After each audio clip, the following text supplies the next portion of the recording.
Hey, it's Avicat, and in this video I'll tell you about the things I wish I knew when I first started Final Fantasy XIV. Even though I'm familiar with other MMORPGs, I was so lost when I first started playing this game. It's a really old game and there is so much content you can do, it can get a little overwhelming for newer players. I'll share some of my tips and tricks for my precious sprouts, as well as some small but very useful quality of life tricks you might have missed. I have a really long list, so let's get started. My first and the most important advice for the newer players is don't rush to the endgame. It can be tempting to skip all the cutscenes or buy a story skip from the monk station, but trust me, you'll enjoy the game a lot more if you take your time and follow the main story questline. Unlike many other MMORPGs, story is a big part of Final Fantasy XIV. It's really well written and there is a lot of it. I mean it. That main story questline is long. If you try to rush to the endgame in a single week, you'll be disappointed and get burned out. So don't be afraid to take your time and explore the world around you, try out different classes, and maybe even take a break from the main story questline to do some side quests. But don't take every side quest you see on your map. You will find these yellow side quests everywhere. Most of these yellow side quests don't really matter, though there are some exceptions. What you want to focus on is the main story quests and the blue quests. I also like to use this website whenever I'm leveling a new character. It's a really simple guide that shows you what game feature you unlock on each level. I don't want to make this video so long, so I'll just link it in the description. You can bookmark it and use it whenever you're leveling a new character. It's a really useful guide to have saved somewhere. Once you reach level 25 and join a grand company, you can also join a free company. Consider grand companies like factions in this game. It doesn't really matter which one you choose. It only affects some cosmetic items, but I really wouldn't worry about it early in game. You can always change your grand company later. Guilds in Final Fantasy XIV are called free companies, and you should join an active free company as soon as you unlock it. The community in this game is very social and we love helping each other. Most of the free companies will also give you some free company buffs, and there are so many different types of buffs. You can ask your free company leader about it. The most popular one is the heat of the battle, and it greatly increases the experience you get while leveling. Another popular one is the reduced rates, and it will reduce the teleportation fees by 30%, which is really useful when you're doing this story. You'll be using teleportation back and forth between cities very often. Do you see that shiny blue crystal there? Touch it.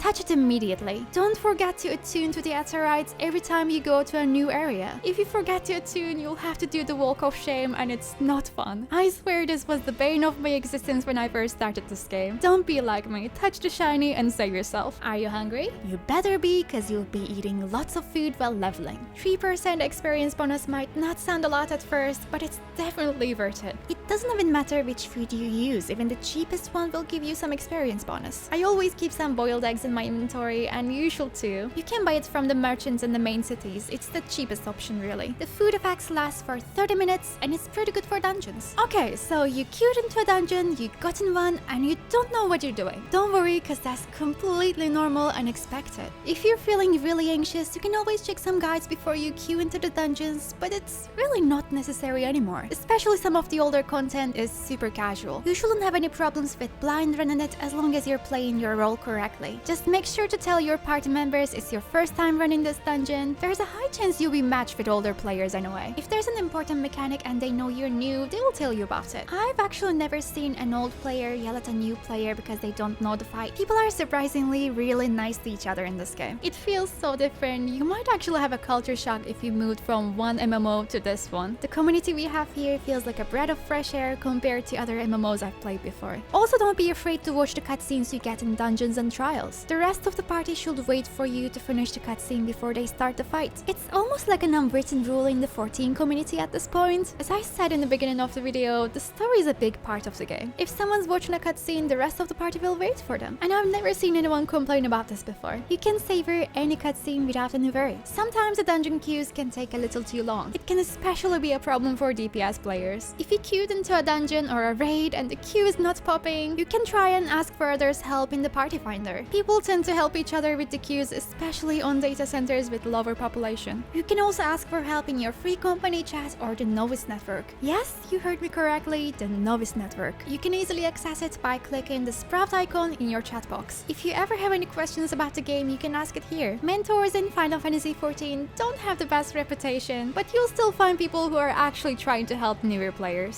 Thankfully, not everyone with a shiny crown is a huge piece of. Have you ever noticed this moon symbol next to your experience bar? That That means you're currently in a sanctuary. You can apply glamour plates from your glamours only in places where you see the symbol. Logging out while in the sanctuary will also grant you a rested experience. When you spend some time in these sanctuaries, you might notice a darker color slowly starting to fill up your experience bar. That darker color represents your rested experience bonus. You'll gain 50% more experience until that dark line is all used up. So make sure you always log out in the sanctuary. Another thing I wish I knew sooner is that you can pretty much customize everything you see on your screen. You can adjust or resize every UI element. You can also save and switch between different layouts so easily. It's actually really impressive, and I'm so glad they give us this freedom. You can also change the chat colors and the notification sounds. Not many people know about this, but you can also set a notification sound for when people emote to you. That's right, I get notified when you give me a head pat. Is it a useful feature? Probably not. Is it cute? Absolutely.